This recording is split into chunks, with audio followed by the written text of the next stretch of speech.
हाँ, नमस्कार। मेरा नाम गोविंद सिंह यादव उर्फ गोविंद अटलपुरी है और मैं राजस्थान के बारां जिले के अटरू कस्बे का रहने वाला हूं।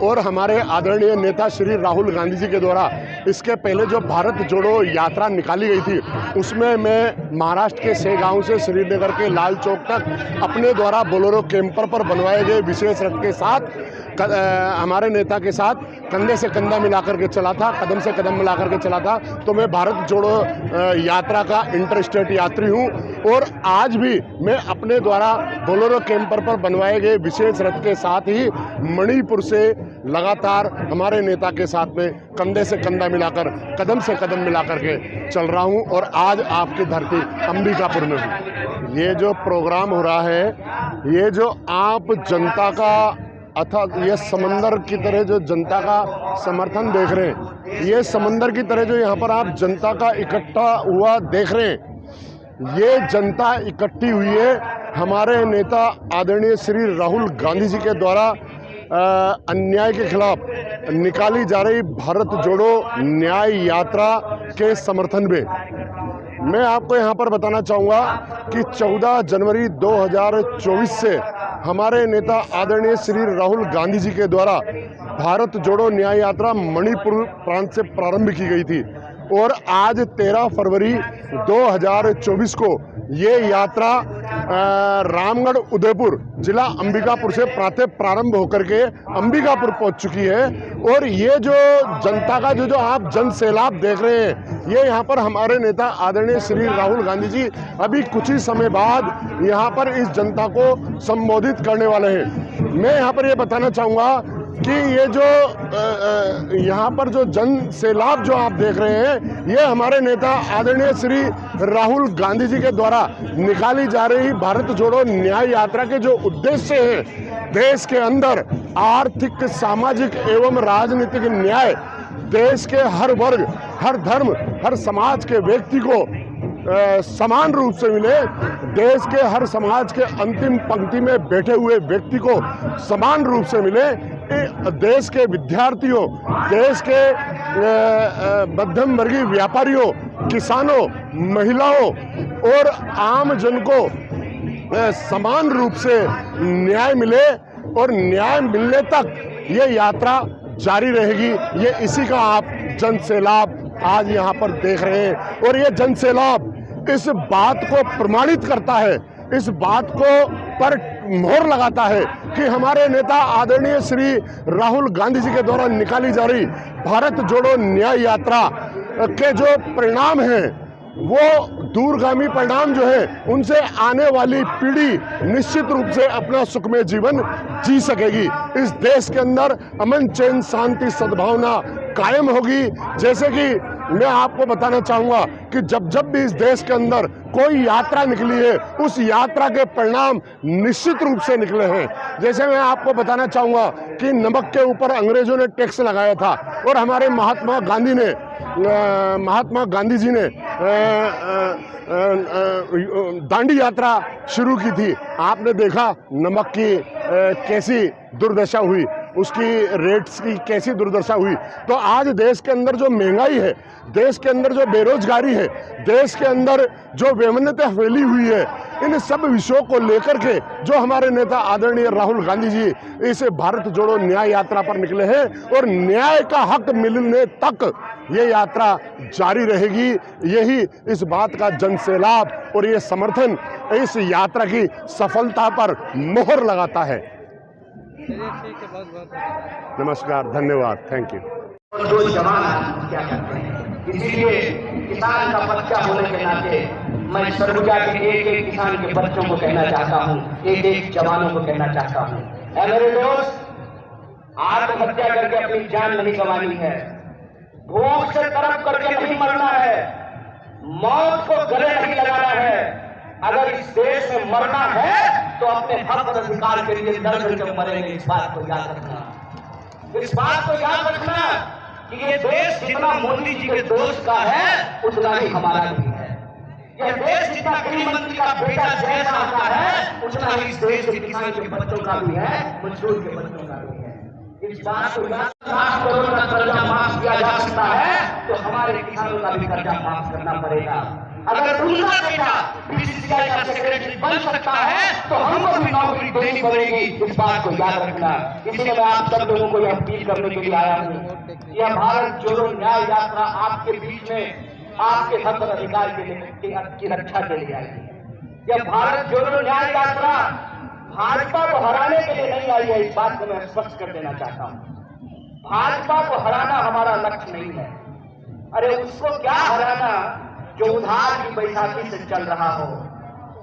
मैं तो कहता हूं कि 100 से ज्यादा एमपी जो कांग्रेस पार्टी छोड़ करके गए हैं और आज भाजपा में एमपी बने हुए हैं, भाजपा के मंत्रिमंडल में मंत्री बने हुए हैं, जिस दिन उनका ईमान जाग गया है, जिसका नमक खाए थे उसकी नमक हरानी याद आ गई, उस दिन भाजपा तो अपने आप हार जाएगी। इसलिए भाजपा को हराने की चिंता नहीं है। आज हमको एक पत्रकार ने पूछा कि हिंदी पट्टी में कांग्रेस पार्टी कमजोर हो गई है, इस पर आप क्या कहना चाहते हैं? हमने कहा कांग्रेस पार्टी कमजोर नहीं हो गई है, कांग्रेस पार्टी को बार बार कमजोर दिखाया जाता है। एक बात बताइए कि कमजोर पार्टी से लोग मजबूत पार्टी में भाग रहे हैं, मतलब पानी का बहाव कहां से कहां तक होता है? अरे पानी का बहाव ऊपर से नीचे होता है ना। मतलब प्रयागराज में गंगा जो है वो उत्तराखंड से आती है ना, प्रयागराज से गंगा जो है उत्तराखंड तो नहीं जाती है, तो पानी ऊपर से नीचे की ओर बहता है ना। तो कांग्रेस के लोग अगर आज भी कांग्रेस छोड़ करके भाजपा में जा रहे हैं तो ऊपर तो कांग्रेस पार्टी है ना, है कि नहीं है? और यह बात मैं इसलिए कह रहा हूं कि इसमें तथ्य है। तथ्य कैसे है ये जान लीजिए। जब इंडिया की बैठक हुई तो आनंद फानंद में तमाम जो मोदी जी के समर्थक मीडिया है उन्होंने कहना शुरू किया कि देश के सब चोर इकट्ठा हो गए हैं मोदी जी के खिलाफ। याद है नहीं याद है आपको? याद है ना कि देश के सारे चोर इकट्ठा हो गए हैं मोदी जी के खिलाफ। तो मोदी जी एक एक करके उन चोरों को इकट्ठा कर रहे हैं किसके खिलाफ? बोलिए, राहुल गांधी के खिलाफ? किसके खिलाफ इकट्ठा कर रहे हैं? कांग्रेस के खिलाफ।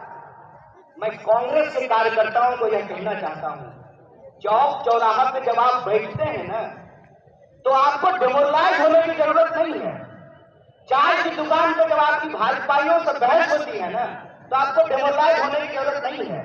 ट्रेन के डब्बों में, दफ्तरों में, खेतों में, खलिहानों में और व्हाट्सएप ग्रुप पे जब आपको भाजपाई से बहस होती है ना तो आपको डेमोरलाइज होने की जरूरत नहीं है, क्योंकि हम हारे नहीं हैं, हम हराए गए हैं। इस बात को याद रखिएगा। और एक बात कहते हैं, मन का हारे हार और मन का जीते जीत होता है।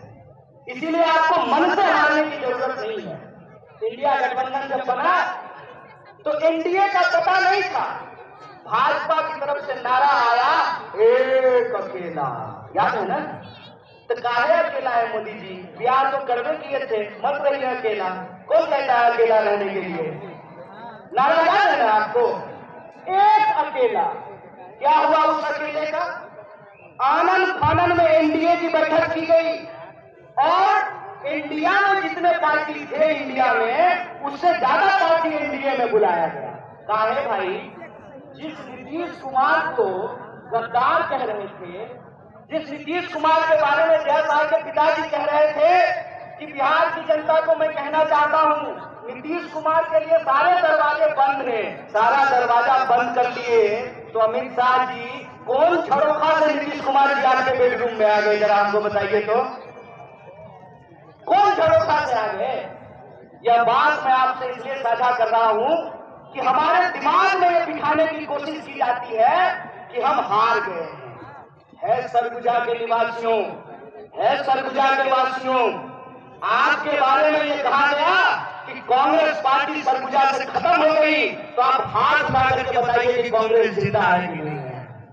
जिंदा है तो इतनी जोर से आवाज लगाइए, छत्तीसगढ़ी महतारी के पक्ष में, भारत माता के पक्ष में, कांग्रेस पार्टी के पक्ष में, इस देश के किसानों और नौजवानों के पक्ष में, इस देश के मजदूरों और महिलाओं के पक्ष में, इस देश की जो शोषित पीड़ित वंचित जनता है उसके पक्ष में, इस देश के गरीबों के पक्ष में, इस देश के मिडिल क्लास के पक्ष में, कि मोदी जी के दोस्त को पता चल जाए कि ये मोदी जी के मित्र, यह देश आज भी आपके कब्जे में नहीं है, यह देश हमारा था, है और हमारा रहेगा। यह संकल्प हम लोगों को लेना पड़ेगा।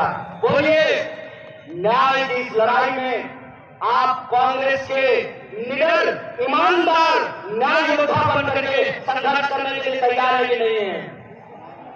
सारे लोग आवाज लगाइए, सारे लोग तैयार हैं। तो पप्पा को जितना दम है ना, देवी जी, जितना सुटकेस लगाना है लगा लीजिए, जितना मीडिया खरीदना है खरीद लीजिए। आपके आंख से जो है ना ओझल हो जाएंगे, आपको नजर नहीं आएंगे। हम इस देश के लोगों के दिलों में बसते हैं, आपको धूल चटा करके मारेंगे। इस बात को याद रखिएगा, इस बात को याद रखिएगा कि जो पार्टी इस देश को आजादी दिला सकती है वो इस देश की आजादी को बचाएगी भी।